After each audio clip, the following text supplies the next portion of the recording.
বৈষম্য বিরোধী ছাত্র আন্দোলনে নিহত হন সাভারের মাদ্রাসার ছাত্র হাসিবুর রহমান। তার মৃত্যুর শোক কোনোভাবেই ভুলতে পারছেন না অসহায় মা লাইজু বেগম। আর হাসিবুর হত্যার বিচার দাবি করেছেন বড় ভাই রাব্বি।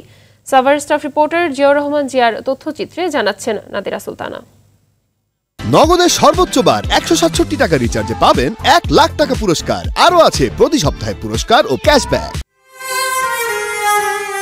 জন্মগতভাবে দুঃখী হাসিবুর। বাবার সঙ্গে মায়ের বনিবনা না হওয়ায় ছোটবেলা থেকে চাচির পালক সন্তান হিসেবে বেড়ে ওঠেন হাসিবুর। চাচা আনোয়ার হোসেন ডালিম ও চাচি লাইজু বেগমের এক ছেলে ও এক মেয়ে থাকলেও 5 বছর বয়স থেকে তাদের সংসারে বেশ আদরে ছিল ছোট্ট হাসিবুর। 2018 সালে চাচা মারা গেলে বিধবা মা 2 ছেলের লেখাপড়ার পাশাপাশি স্বামীর ব্যবসার হাল ধরেন। বেশ সুখেই কাটছিল তাদের জীবন।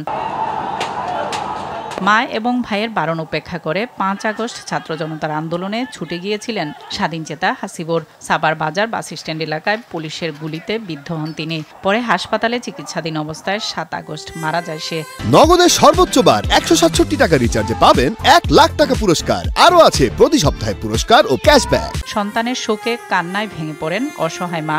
2টা পুলিশের গাড়ি, মাঝখানে একটা সাদা প্রাইভেট, পিছন থেকে গুলিটা করে। আমি ওরে 2 দিন আটকায় রাখছি বাসায় তালা দিয়ে।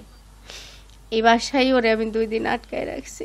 তারপরে ও পালাই চলে গেছে 2 দিনই, কিন্তু 3য় দিন আর ফিরে আসে নাই। এর পিছনে যার হাত আছে তার কঠিনতম শাস্তি আমি আশা করি সরকারের কাছে।